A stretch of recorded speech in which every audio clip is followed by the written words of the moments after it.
Hasta el momento, mis estimados, estuvimos viendo principalmente partes del sistema locomotor que son pasivas. Es decir, los huesos y las articulaciones son estructuras anatómicas, son órganos, si queremos decirlo, pero son pasivos. Es decir, que para poder desplazarse, movilizarse estos elementos anatómicos, necesitamos de alguien que genere ese movimiento. Y esos elementos que van a generar el movimiento son los músculos. ¿Sí? O sea que ahora vamos a empezar a ver lo que permite mover los huesos, porque se anclan principalmente en los huesos, y de esa manera van a desplazar y van a movilizar las articulaciones. Es decir, estos son los órganos activos del aparato locomotor, ¿sí? Son los órganos activos del aparato locomotor. De todas maneras, también vamos a estar hablando un poquito de otro tipo de músculos que no están vinculados al aparato locomotor, ya que hay tejido muscular, ya que hay células musculares, básicamente en casi todas partes del cuerpo. Casi todos los órganos que componen nuestros aparatos y sistemas, y lo mismo que lo de los animales, tienen en alguna parte de su estructura, digo casi la mayoría, algunos no, pero la mayoría tienen tejido muscular, ¿sí? Tejido muscular. Nosotros nos vamos a enfocar principalmente en los músculos vinculados principalmente al aparato locomotor. Los que están vinculados a otros aparatos y sistemas ya los vamos a ver más adelante. Ahora la intención es simplemente ver cómo se lo clasifica a este sistema muscular, así como hay una clasificación de huesos, clasificación de articulaciones, también hay una clasificación de los músculos, y nos vamos a enfocar principalmente entonces en los músculos vinculados al aparato locomotor. Es decir, lo que se están fijando fundamentalmente a los huesos que hemos estado estudiando, ¿sí? Los huesos del miembro torácico, los huesos del miembro pélvico, son todos los músculos que vamos a tratar de ir involucrando. De todas maneras, hay otros músculos más que los iremos viendo a medida que vayamos estudiando diferentes regiones corporales, por ejemplo, músculos del cuello, músculos del tórax, músculos del abdomen. Bueno, todos esos músculos también están involucrados en distintas funciones, también desde el punto de vista de la locomoción, pero ahora no vamos a meternos puntualmente en esas regiones. Esos músculos los vamos a estudiar cuando el semestre que viene, cuando veamos la cavidad torácica, la cavidad abdominal, cuando veamos un poco lo que son los músculos del cuello, los músculos de la cabeza. Bueno, esa parte la vamos a quedar ahí latente para el próximo semestre, ¿sí? Nos vamos a enfocar principalmente entonces en los músculos vinculados al movimiento, al control del movimiento de miembro torácico y miembro pélvico. Entonces, bueno, acá estamos viendo un poco la definición de músculo, que es el músculo es básicamente un órgano, ¿no? Es un órgano, como vimos también que el hueso es un órgano, y estos órganos son los que se van a encargar, como ya dijimos, de permitir el movimiento, ¿sí? De permitir el movimiento. Además, van a tener un montón de otras funciones, los músculos vinculados estrechamente al aparato locomotor. Ya vamos a ver algunas de las otras funciones, no solamente es producir el movimiento, sino que también tienen otros roles o funciones implicadas. Bueno, y estos músculos, posterior a la muerte, estos músculos que están vinculados estrechamente al aparato locomotor, a los huesos tanto del esqueleto axial, apendicular, estos músculos, posterior a la muerte, van a sufrir un montón de cambios bioquímicos, físicos, celulares y demás, que van a permitir que sus músculos se transformen posteriormente entonces en la carne. ¿Sí? Esto por ahí se menciona porque por ahí queda la duda, ¿qué es la carne? Como ha pasado en muchos casos, que preguntan, ¿dónde está la carne? Estamos estudiando los cadáveres, estamos estudiando los músculos, y muchos estudiantes preguntan, ¿dónde está la carne del animal? Y bueno, es eso básicamente, son los mismos músculos que posteriormente a la muerte, por la alteración del pH, por la falta de oxígeno, por un montón de cuestiones, empiezan a modificarse esas células musculares y eso finalmente se transforma en la carne, ¿no? Bueno, esto es aproximado lo que dice acá. Dependiendo un poco de la especie, dependiendo de la raza, dependiendo un montón de otras cuestiones, pueden estar representando estos músculos alrededor de un 40% aproximadamente del peso corporal del animal.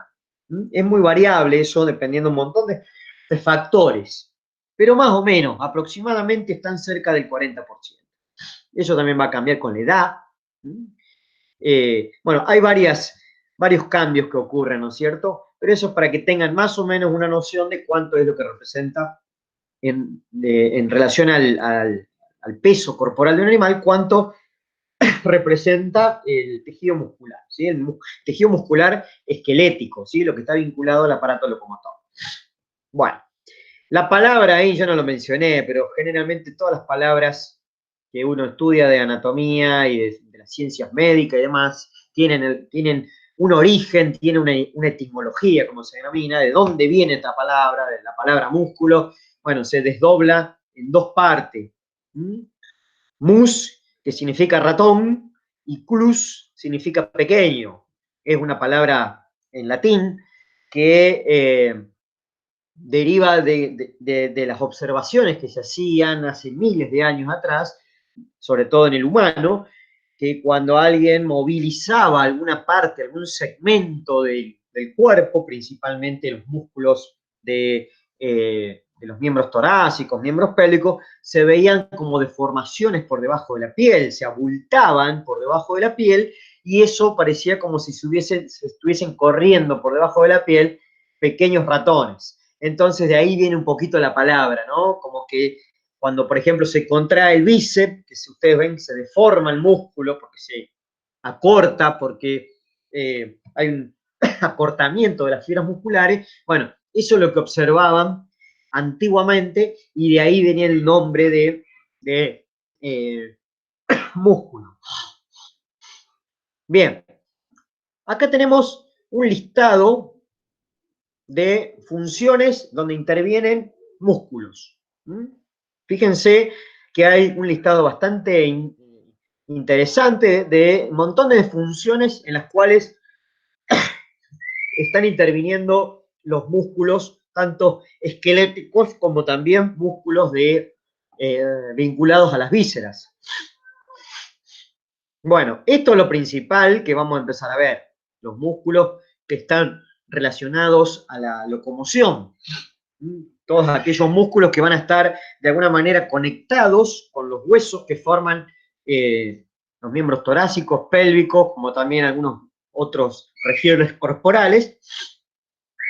Estos músculos van a permitir entonces de alguna manera que se movilicen las articulaciones, que se muevan y se desplacen los huesos y que también además participen en la postura de cada individuo, ¿no? Que eso también necesitamos acción muscular. Entonces, estos son la principal función a la cual nos vamos a referir cuando empecemos a estudiar todos estos músculos que comprenden tanto los miembros torácicos como los miembros pélvicos. Bueno, por otro lado van a ver que los músculos que están en la región del tórax, que se van a anclar en las costillas y en numerosos otros huesos que están en la región torácica, van a colaborar también, por ejemplo, con la respiración. Sobre todo, como dice acá, en una fase que tiene la respiración que se llama inspiración, que es cuando el aire ingresa hacia el pulmón. Bueno, ¿saben qué es esto? Micción. ¿Alguien sabe lo que significa eso? Esa palabra. No, ni idea, la verdad. No. Ni idea. Bueno, ¿Orinar puede ser? exacto, es orinar. ¿Sí? Cuando uno orina, no solamente hay contracciones de músculos vinculados al aparato locomotor, sino que hay músculos que tiene la vejiga, músculos que están en determinados conductos del aparato urinario que intervienen en todas estas funciones. Es decir, ven, hay montones de cuestiones vinculadas a distintas funciones y en las cuales interviene tejido muscular. Lo mismo pasa con la defecación, cuando se eliminan desechos a partir del aparato digestivo. En el parto, piensen ustedes en el momento del parto, cómo actúan numerosos músculos, no solamente del útero, sino que también de la región del abdomen, donde hay una contracción muy potente para tratar de expulsar el feto hacia el exterior. En la alimentación, todo lo que tiene que ver con la alimentación de un individuo, interviene también el sistema muscular, por ejemplo, para mover los labios, para que la lengua se mueva, para masticar, para tragar, para que el alimento pueda pasar a lo largo del aparato digestivo. Necesitamos acciones musculares de distintos músculos. Algunos músculos que ya vamos a ver que son controlados voluntariamente, que uno puede controlarlos, pero hay muchos otros que se controlan de manera involuntaria. ¿Sí? Y ahí viene un poco también la clasificación que vamos a ver de los distintos tejidos musculares. ¿Sí? De ahí un poco viene la cuestión. Bueno, la circulación de la sangre. ¿Por qué creen que tiene que ver el tejido muscular? Hay tejidos musculares vinculados a la circulación, no solamente de la sangre, también hay otros líquidos que circulan. ¿Por qué creen que participan tejidos musculares en el aparato circulatorio? ¿Qué creen ustedes?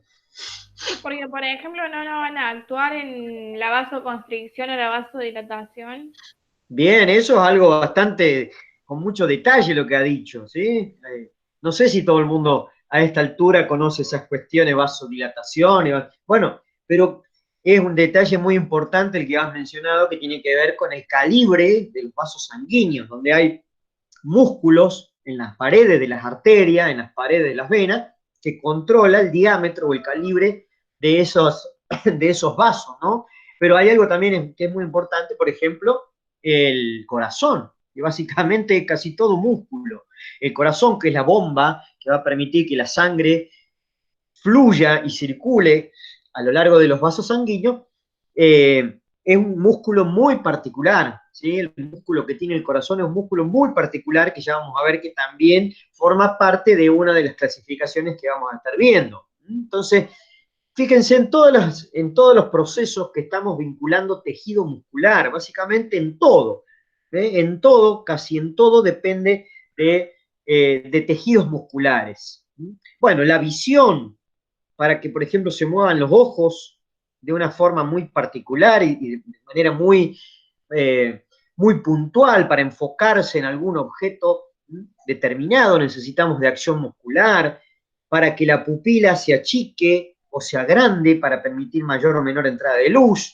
En la audición intervienen músculos también.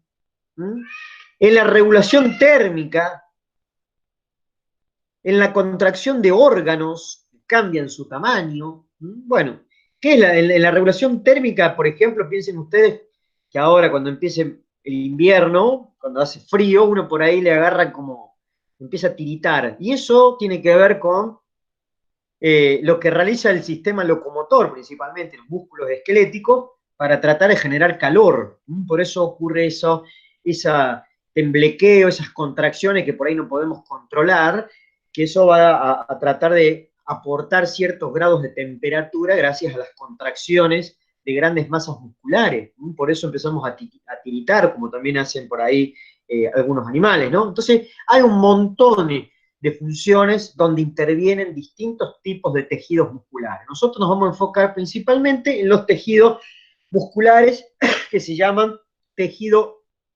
muscular esquelético, que es el músculo esquelético, el que está vinculado a la locomoción, a la postura, a la estática, a la dinámica, ¿no es cierto?, a todo lo que tiene que ver con movimientos del animal. Por eso acá aparece en la clasificación. Por un lado, tenemos una clasificación del punto de vista morfológica y por otro lado tenemos una clasificación de vista funcional o fisiológica, como quieran decirlo. Desde el punto de vista morfológico, tenemos los músculos esqueléticos, que son los que vamos a estar empezando a ver ahora, como dice la palabra, esos músculos son los que están vinculados principalmente al esqueleto. Por eso tienen ese nombre. Son músculos que funcionalmente, nosotros los podemos controlar y los animales también. Por eso, en la clasificación fisiológica o funcional indica que son voluntarios. Es decir, nosotros podemos controlar los músculos del aparato locomotor. Todos los músculos del aparato locomotor. Podemos controlar cuánto tiempo se contraen, durante, digamos, con cuánta fuerza, qué grupo se contrae, qué grupo se relaje, todo eso lo podemos controlar. Por eso son músculos que caen dentro de esta clasificación de tipo funcional. Son voluntarios. Y esto de estriado es una clasificación que está vinculado principalmente a cuando nosotros veamos al microscopio las células musculares, de los músculos esqueléticos, cuando veamos, tengamos esa posibilidad, vamos a encontrar que dentro de la célula tienen bandas claras y bandas oscuras. Se ven al microscopio las células musculares como con todas marcas internas, que son estriaciones, de ahí el nombre. Esas estriaciones tienen que ver después con el fenómeno de la contracción muscular. Ya lo van a estudiar de manera más detallada, no tiene mucho sentido hablar de eso que es microscópico. Sí vamos a mostrar algunas imágenes para que quede claro a qué estamos haciendo referencia con esa cuestión de estriado. ¿Qué quiere decir? Estriado es porque las células adentro tienen unas proteínas particulares que se ven como bandas oscuras o bandas más claras, que están intercaladas entre sí, y eso le da la característica de ser músculo de tipo estriado. Es decir, desde el punto de vista morfológico, vamos a tener los músculos esqueléticos, por otro lado vamos a tener los músculos lisos y los músculos cardíacos, o el músculo cardíaco. Esas son las tres clasificaciones desde el punto de vista de la morfología. Esquelético, lisos y cardíaco, que este es un músculo, como dice la palabra, un músculo muy particular que está únicamente en el corazón. ¿Sí? Únicamente existe este tipo de músculo en el cuerpo de los animales y en el cuerpo nuestro solamente en el corazón, no hay en otro lugar del cuerpo. Entonces, esa es la clasificación morfológica. Esqueléticos, lisos y cardíacos. Y desde el punto de vista funcional, la clasificación es voluntarios o involuntarios. El tema de estriado, no estriado, es más una clasificación de tipo histológica. Histológica. Histológica quiere decir el estudio propio del tejido. Cuando lo vean el año que viene al microscopio, ahí van a entender bien qué son esas estrías, cuáles músculos son estriados, cuáles músculos no son estriados. Bueno, que acá la palabra me lo está diciendo. Se llaman lisos porque no tienen estriaciones. Esto es casi una repetición, ¿no? Lisos o no estriados, básicamente lo mismo, ¿no? Pero en definitiva, lo que tiene que quedar claro es cómo se lo clasifica el tejido muscular. Estamos hablando de tejido muscular. La clasificación del punto de vista morfológico y la clasificación del punto de vista funcional. Fíjense que los únicos músculos que se pueden controlar voluntariamente son los músculos asociados al esqueleto, son los músculos del aparato locomotor. Todos los otros músculos no se pueden controlar. Si no, díganme quién puede controlar, por ejemplo, el latido cardíaco. ¿Alguien puede controlar cuántos latidos cardíacos tiene por minuto? ¿Con cuánta fuerza se va a contraer el corazón? ¿Durante cuánto tiempo? ¿Lo pueden hacer eso ustedes? No. No, no se puede. Lo mismo decir, bueno, a ver, controlen el movimiento del estómago, a ver si lo pueden hacer, donde hay músculo liso. Hay músculo liso en el estómago, como en el intestino, como en el aparato respiratorio, bueno, ¿y cómo hacemos para controlar eso? No se puede. Eso se controla de manera automática, de acuerdo a las necesidades, ¿no es cierto?, fisiológicas del momento. Esos órganos se van a regular sus contracciones musculares de manera automática. Por eso se denominan involuntarios. Eso es una clasificación fisiológica. Lo fisiológico puede ser o voluntarios o involuntarios. No hay mucho más vuelta que darle.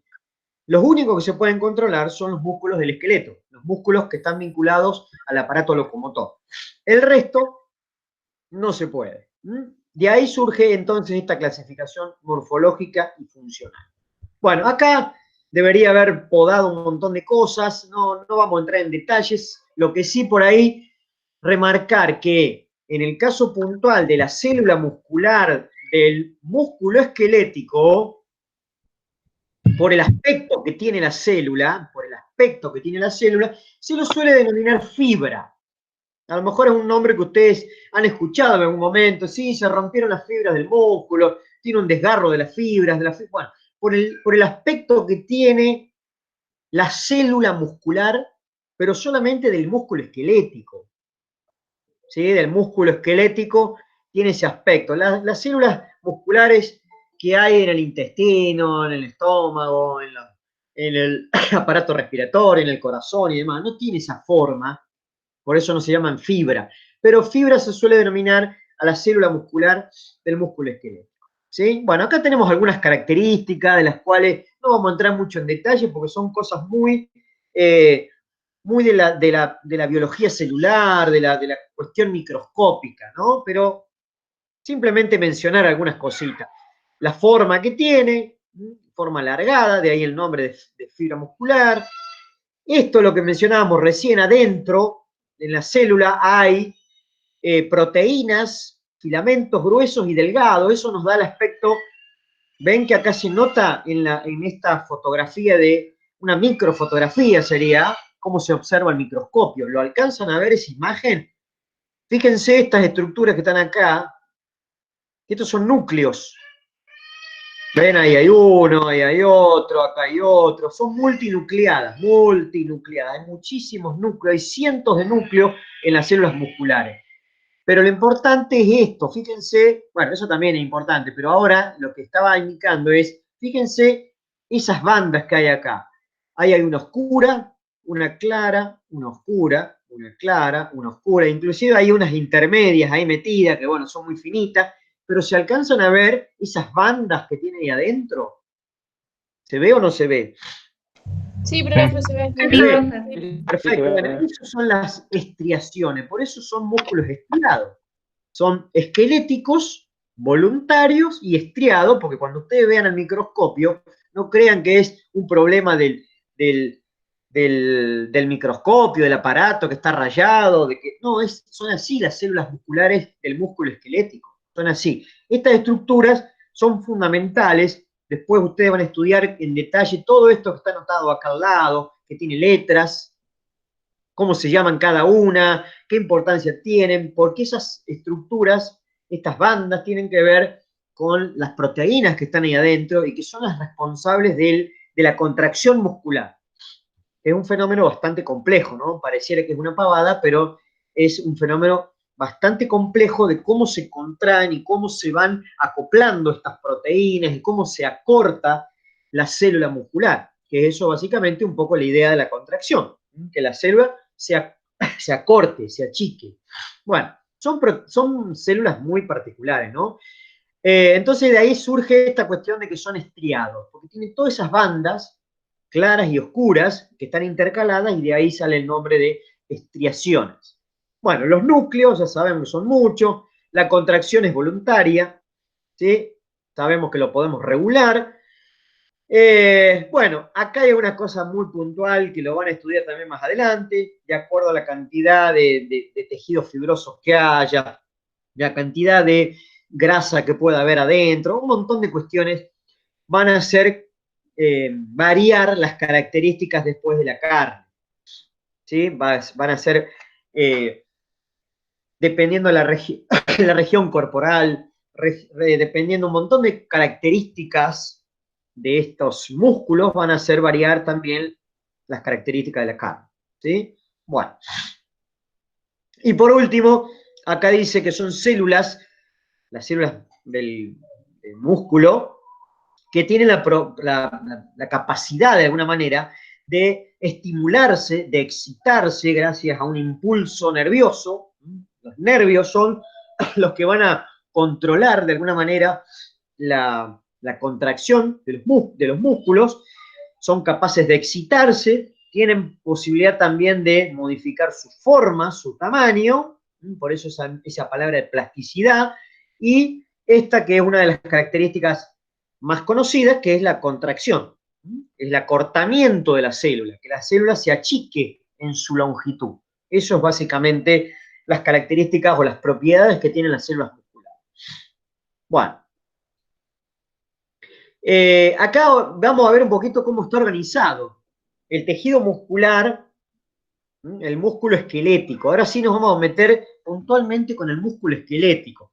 Los músculos lisos que están en las vísceras, el músculo cardíaco, todo eso lo vamos a dejar de lado.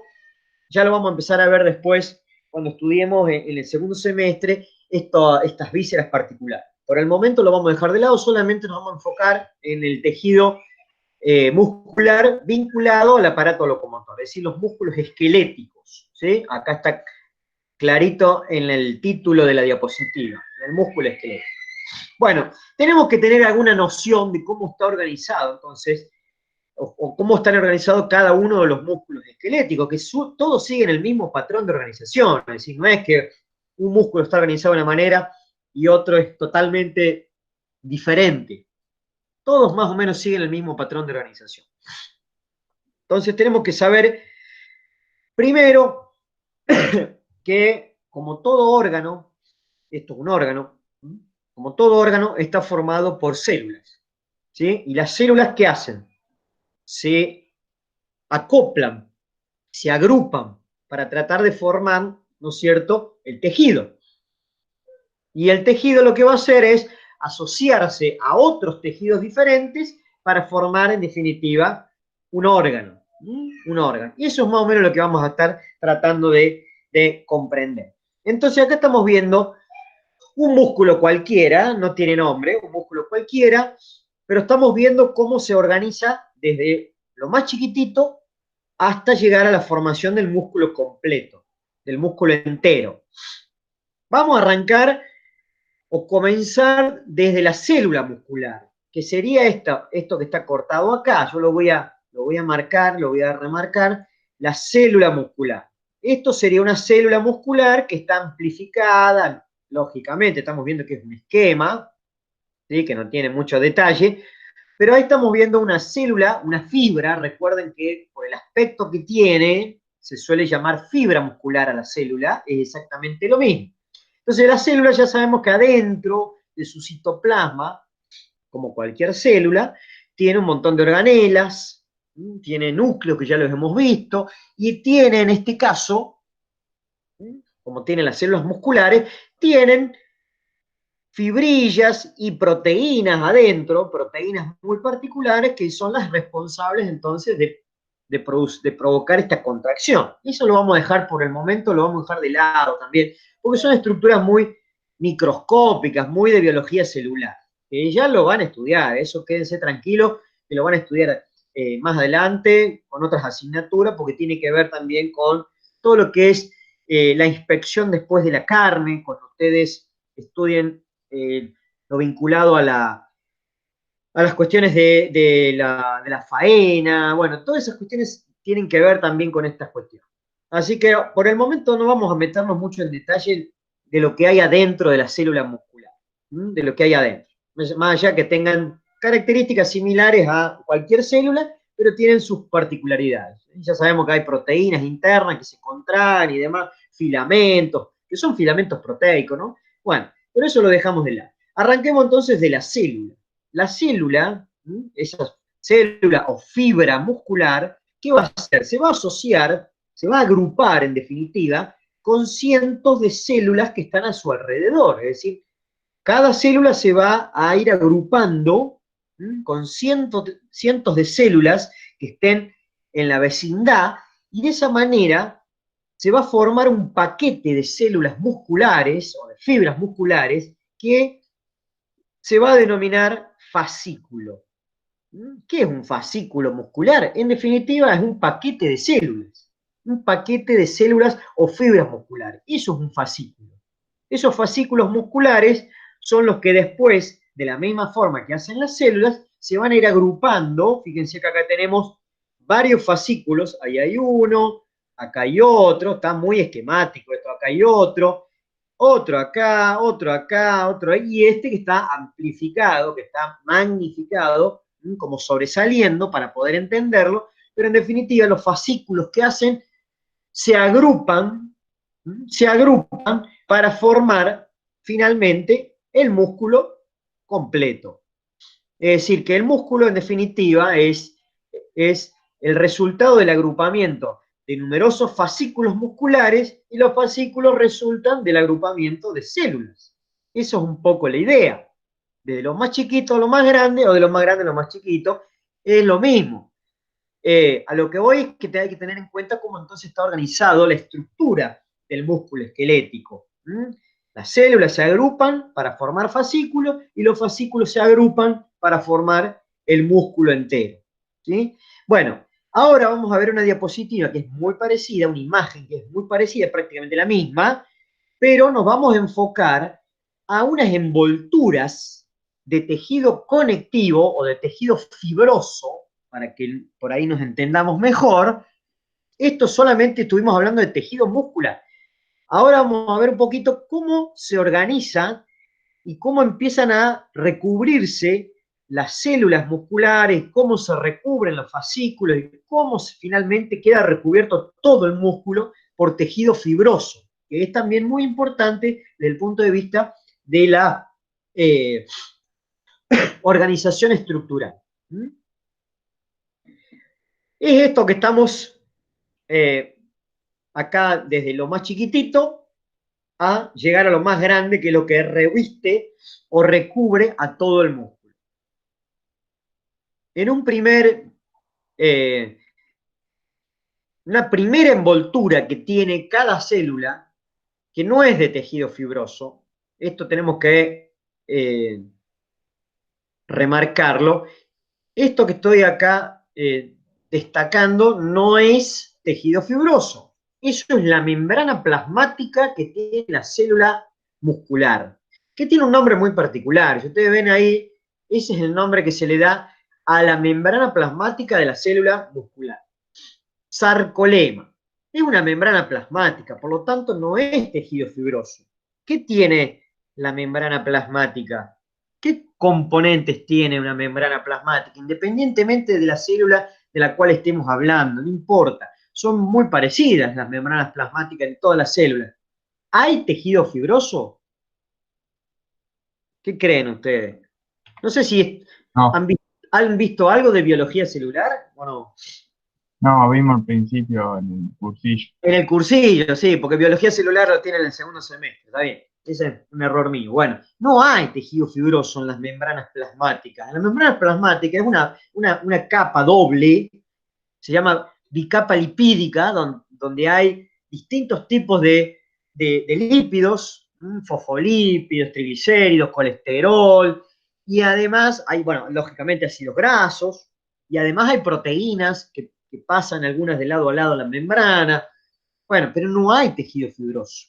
Entonces la membrana plasmática es un recubrimiento de la célula, pero que no forma parte del tejido conectivo. Ese tejido que figura ahí, ese título que dice ahí, que dice tejido conectivo, bueno, la membrana plasmática no es un tejido conectivo, un tejido fibroso, no es tejido fibroso. La primera envoltura de tejido fibroso que tiene la célula muscular se llama de esta manera, lo taché, endomicio. Fíjense que los nombres son todos muy parecidos. Endomicio, después viene el perimicio y por último el epimicio. El endomicio es lo primero, es la primera envoltura que recubre a cada una de las células musculares. Cada una de las células musculares tiene un estuche de tejido fibroso que es muy delgado, muy finito realmente, pero que envuelve a cada una de las células o fibras musculares. Se llama endomicio. ¿Sí? Endomicio. Esa es la primera envoltura de tejido fibroso que tiene la célula muscular. Posteriormente ya dijimos que las células musculares se van a agrupar